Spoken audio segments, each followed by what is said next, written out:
আলহামদুলিল্লাহ, আমরা কৃষক বাঁচলে দেশ বাঁচবে, কথাটা সত্য। আমরা যদি হেরে যাই, দেশ হেরে যাবে। আজকে এসি ঘরের বসে থেকে বড় বড় বক্তৃতা অনেক দেওয়া যায়। লক্ষ্য করে দেখেন যে আমরা ধান চাষ করেছি এবং জমিতে যে আর অন্যান্য কৃষি ফসল করেছি, আলহামদুলিল্লাহ সব কিছুর মূলে কিন্তু আমাদের দরকার পানি, যেহেতু এখন চৈত্র বৈশাখ মাস চলতেছে এবং ইতিমধ্যে আমাদের জমিতে কিন্তু পানির অভাবে আমাদের ধান কিন্তু অলরেডি আপনারা লক্ষ্য করে দেখছেন যে ধানের জমি ফেটে গিয়েছে। এর কারণটা হচ্ছে যে আমরা দীর্ঘ 8-10 দিন হলো সেচ দিতে পারি নাই, দীর্ঘ লাইন, তেলের সমস্যা, যার কারণে আমরা তেলের পাম্পে যে ঝড় না দিয়েও কিন্তু আমরা তেল পাই নাই। তারপরে কিন্তু আমরা বাইরে এসে সিন্ডিকেটের বাজার, খোলা বাজার থেকে আমরা 160 টাকা লিটার তেল কিনলাম, অর্থাৎ সরকারি রেটের আমাদেরকে প্রায় 30-40 টাকা বেশি দিতে হলো। সেই তেল পাইছি, পাওয়ার পরে তাও চুপি চাপে নিয়ে আসার পর কিন্তু আমরা ইতিমধ্যে মেশিন চালু করে দিয়েছি, কিন্তু মেশিনের ভিতরেও তেল রাখা যাচ্ছে না। চোর মেশিন চুরি করতেছে না, যদিও ওই তেল চুরি করতেছে মেশিন থেকে খুলে, তাই আমরা বোতলজাত করে বোতলে করে কিন্তু আমরা পানি সেচের কার্যক্রম চালাচ্ছি।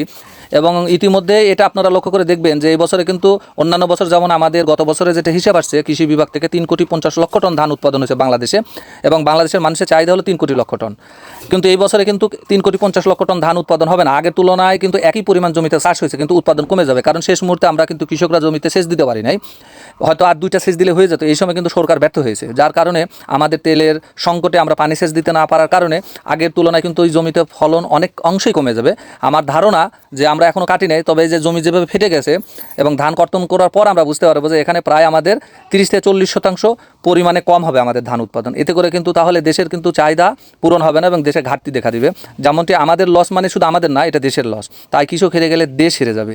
তাই আমরা কৃষকরা সবাই বিপদে আছি। কৃষকরা শুধু ধান নয়, আপনার যে সমস্ত ফসল করি সকল ফসলে কিন্তু চৈত্র বৈশাখ মাসে আমাদের সেচের খুবই গুরুত্বপূর্ণ একটা সময়, এবং এই সময় সেচের জন্য যে তেলের প্রয়োজন, সেই তেলের অভাব কিন্তু এই সময় দেখা দিয়েছে। এটা সম্পূর্ণ একটা মনোপলি মার্কেট চলতেছে গোটা বাংলাদেশে। কারণ হচ্ছে সরকারের জায়গা থেকে এবং সরকারের যে নীতিমালায়, সরকারের যে পরিসংখ্যানে বলছে যে তেল মজুদ আছে, তেলের কোনো ঘাটতি নেই, তাহলে আমরা পাম্পে যে কেন তেল পাই না, কেন দীর্ঘ সিরিয়াল? একজন কৃষক সেই শহরে পাম্পে যেতে হলে তাকে অবশ্যই 100-150 টাকা খরচ করে যেতে হয়, তারপর সারাদিন লাইন ধরে থাকার পরে পাওয়া যায় 200-300 টাকার তেল। সেটা দিয়ে তো 1 বিঘা জমি ভিজানো সম্ভব না, অথচ আমাদের 10 বিঘা 15 বিঘা পর্যন্ত আমাদেরকে জমি চাষ করি। তাহলে দেখেন এখানে আমাদেরকে কত রকমের ভোগান্তির সৃষ্টি হচ্ছে আমরা কৃষকরা প্রতিনিয়ত। অথচ যেই কৃষকদের অর্থ দিয়ে, কৃষকদের উৎপাদন দিয়ে দেশের চালিকা শক্তি করে, জিডিপির যত অবদান এই কৃষকের হাত থেকে আসে। তাহলে কোথায় বলে যে কৃষক বাঁচলে দেশ বাঁচবে? এটা শুধু তাদের স্লোগান। যারা আজকে রাষ্ট্রীয় ক্ষমতায় আছেন এবং রাষ্ট্রের যারা নীতি নির্ধারক আছেন, বিগত দিনেও যারা ছিলেন, সবার একই বক্তব্য, কিন্তু আদৌ তাদের মুখে একটা আর অন্তরে আরেকটা।